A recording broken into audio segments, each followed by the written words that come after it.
primeiro ponto é um ponto que eu desejo reforçar, porque acredito que Vossa Excelência não tenha respondido de maneira satisfatória, que é sobre o sumiço de Vossa Excelência quando da vinda do ditador Nicolás Maduro ao nosso país, né? O Conselho de Direitos Humanos da ONU atestou que em um ano você teve 9 mortes perpetradas pelo governo, pelo Estado venezuelano, 58 prisões arbitrárias, 28 casos de tortura e mais centenas de relatos de casos de violações a direitos humanos.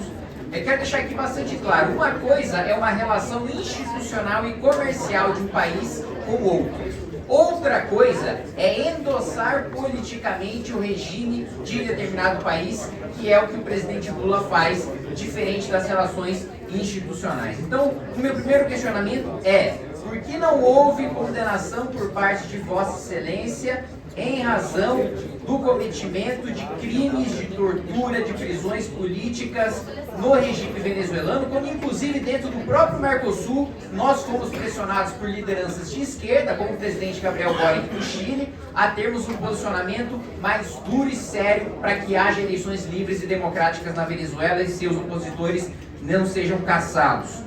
Um outro ponto que eu queria questionar a Vossa Excelência é em relação ao aumento do número do cometimento de crimes de estupro, que bateu recorde neste ano, desde que assumiu o governo Lula, do qual Vossa Excelência faz parte. O número só aumentou e não houve nenhuma política pública efetiva. E eu entendo que não faz parte apenas do Ministério de Vossa Excelência, mas também das mulheres, da segurança pública, da justiça e de diversos outros, de agir de maneira integrada para diminuir esses números.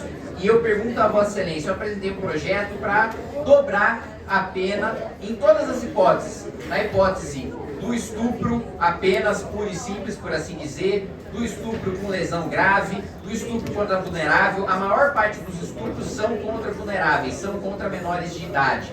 Eu pergunto a Vossa Excelência se Vossa Excelência se filia à corrente de determinada corrente filosófica do direito das esquerdas, que entende que o estuprador é possível que ele seja ressocializado e que, portanto, seria contra o viés do meu projeto, ou que entende que não. Tem o meu entendimento de que o estuprador não é um sujeito que pode ser ressocializado, não é um sujeito que pode ser reintegrado na sociedade e, por isso, deve permanecer o máximo de tempo possível na cadeia. Esses seriam os primeiros questionamentos. Ministro. Pois não, ministro. Muito obrigado pelas perguntas. O senhor, acho que eu vou pegar o final daquilo que o senhor disse, né? O senhor, ao final da sua reflexão sobre a sua proposta de lei, o senhor disse que é o jeito que o senhor pensa, que pensa de maneira diferente, enfim.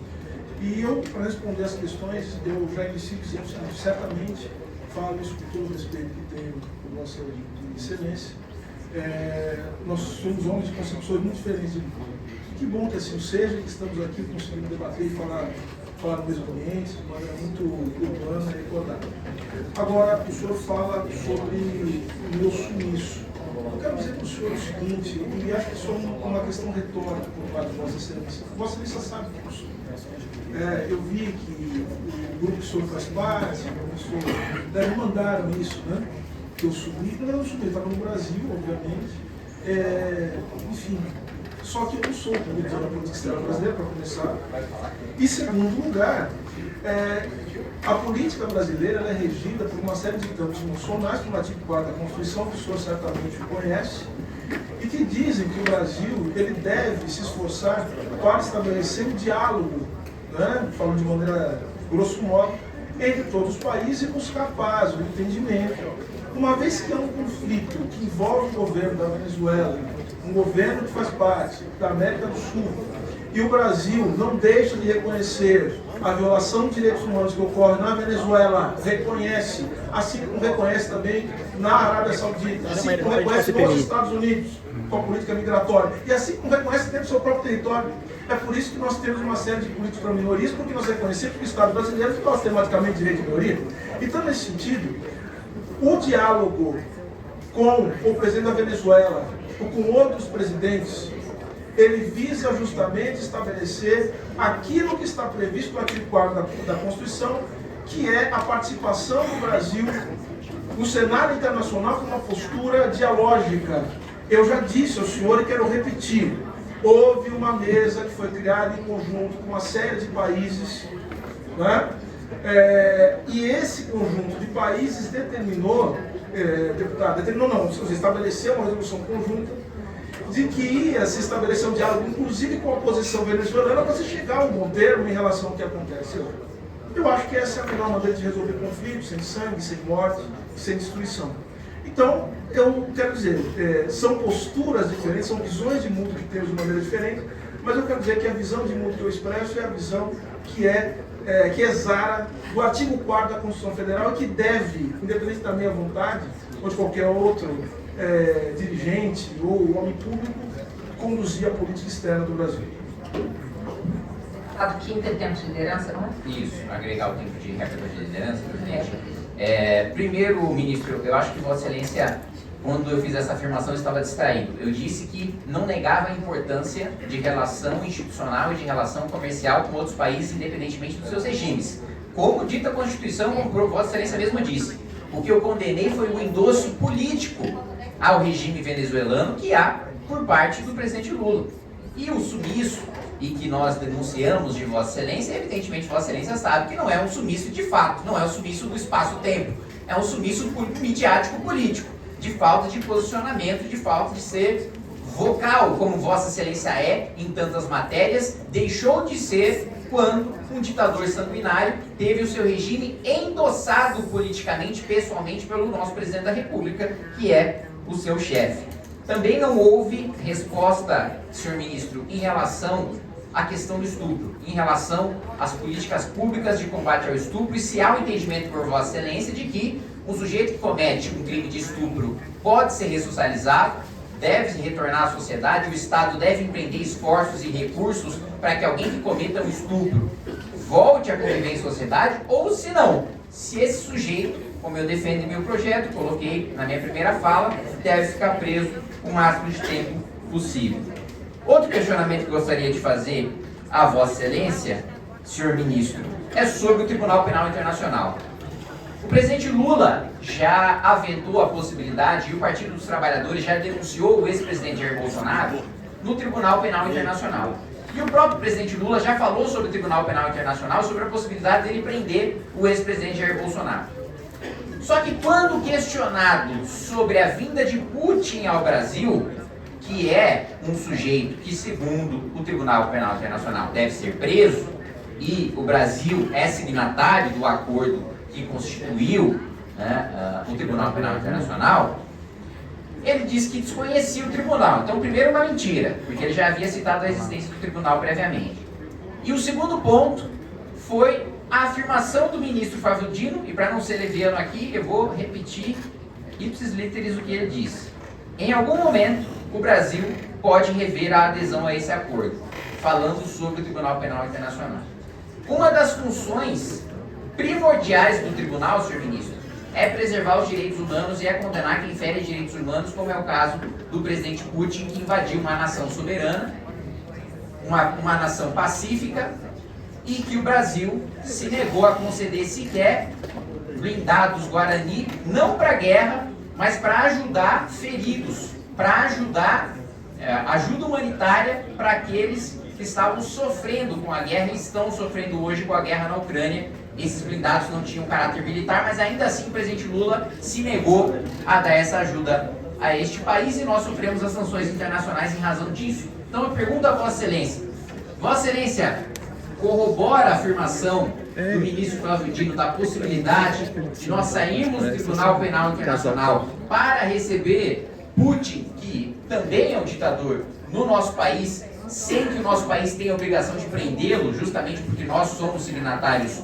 do acordo. Em outro ponto, quero questionar a afirmação do presidente da República, e você diz, olha, não é meu papel questionar afirmações sobre o presidente da República, eu acredito que o ministro dos Direitos Humanos, ele deve sim prezar pelos direitos humanos, dentro da esplanada dos ministérios e dentro do Palácio do Planalto, e em alinhamento com o governo de maneira geral. O presidente Lula disse que o conceito de democracia é relativo, tentando relativizar a ditadura que existe na Nicarágua, porque ele compara o Ortega a Angela Merkel, realidades absolutamente distintas, ao mesmo tempo que tenta relativizar também a ditadura na Venezuela. Na minha visão, a afirmação do presidente Lula faz sentido vindo de alguém que relativizou a democracia no seu próprio país impondo uma ditadura da propina, submetendo o poder legislativo ao poder executivo, pagando mensalmente dinheiro, mesada para os deputados votarem os projetos do governo, o que é deturpar absolutamente o processo democrático e violar a democracia e relativizar a democracia. Eu queria saber a opinião de Vossa Excelência em relação a isso. E quero manifestar, aproveitando que parte do meu tempo é tempo de liderança e de livre manifestação, e lamentar que haja parlamentar aqui que tenha afirmado, que tenha exaltado Che Guevara, que foi uma figura homofóbica, que foi uma figura racista, sanguinária, uma figura xenófoba. E digo, de minha parte, nem Ustra, nem Che Guevara, nem ditadura de direita, nem ditadura de esquerda tem um compromisso com a democracia. Agora, o que eu questiono, senhor ministro, é a política que eu enxergo no discurso, por exemplo, que levou a eleger o presidente Lula, de diversidade, de participação dos negros e de participação das mulheres. Hoje, no Supremo Tribunal Federal, nós temos uma maioria de homens brancos, héteros, cis, ricos, nomeados pelo Partido dos Trabalhadores em sua maioria. E o presidente Lula nomeou mais um deles, o ministro Cristiano Zanin. Além disso, ainda afirmou que não vai adotar nenhum critério, e eu defendo que não se adote nenhum critério de raça nem de gênero para se indicar o próximo ministro do Supremo Tribunal Federal. Mas eu quero questioná-lo se isso vai em linha, ou se isso não contradiz o que Vossa Excelência diz de colocar negros e mulheres em espaços de poder, se o que o presidente Lula está fazendo no Supremo Tribunal Federal não vai exatamente contra aquilo que Vossa Excelência prega. 3 minutos para responder. Deputado, o senhor uma série de questões e não sei conseguir responder todas as questões que o senhor me formulou, mas estou à disposição, obviamente, para poder responder essas questões, ou pelo menos, não sei se conseguirei responder mesmo com mais tempo, mas eu farei, se possível. O senhor falou de sanções internacionais do Brasil por conta do não apoio do Brasil à Ucrânia. Eu queria depois que o senhor dissesse quais foram essas sanções internacionais. Embargo alemão. Quais sanções internacionais? Não, porque vejam só. Porque o que eu acho importante aqui é que nós possamos entender, primeiro, qual que é a posição verdadeira do Brasil em relação à guerra da Ucrânia. Mais uma vez, nós temos posições diferentes sobre a condução da política externa brasileira, o que demonstra também que nós temos uma diferença ideológica, política muito acentuada. Agora, o presidente Lula, no seu último discurso na ONU, ele disse o seguinte: a guerra da Ucrânia escancara a nossa incapacidade coletiva de fazer prevalecer os propósitos e princípios da Carta da ONU. Eu já tinha escrito um artigo na Folha de São Paulo no ano passado, e ele diz: não subestimamos as dificuldades para alcançar a paz, que deve ser, obviamente, o objetivo de todos aqueles que acreditam no mundo e que haja uma concertação em torno do diálogo da paz. E ele termina dizendo: mas nenhuma solução será duradoura se não for baseada no diálogo. É isso. O ministro embaixador Mauro Vieira, em audiência no Senado Federal, ele disse o seguinte: com relação ao conflito em curso na Ucrânia, temos buscado manter uma posição equilibrada, mas sobretudo construtiva. Condenamos a violação da integridade territorial ucraniana, condenamos no Conselho de Segurança da ONU, assim como na Assembleia Geral das Nações Unidas. Ao mesmo tempo, nos posicionamos contra as tentativas de isolamento da Rússia nos foros internacionais por um motivo muito simples: porque diminuem o espaço de diálogo e reduzem a chance de uma solução negociada do conflito. E foi nesse sentido que as manifestações sobre o Tribunal Penal Internacional foram feitas. Eu respondi essa pergunta antes e já manifestei sobre isso na imprensa até de maneira exaustiva. Eu disse o seguinte: sobre o âmbito institucional, e foi assim que me manifestei, em momento algum o Brasil deliberou formalmente ou sequer discutiu a saída do Brasil do Estatuto de Roma, ainda mais à luz de uma situação hipotética de cumprimento de mandado de prisão em solo brasileiro, porque eu não sei se você certamente sabe disso. Ainda que haja mandado internacional, expedido pelo Tribunal Penal Internacional com base no Estatuto de Roma, isso tem que passar pelas instâncias judiciárias brasileiras. Então, quem decide isso não é exatamente o presidente da República, se vai prender ou se não vai prender. E o presidente, no dia seguinte, ele refez a sua declaração e eu também disse isso.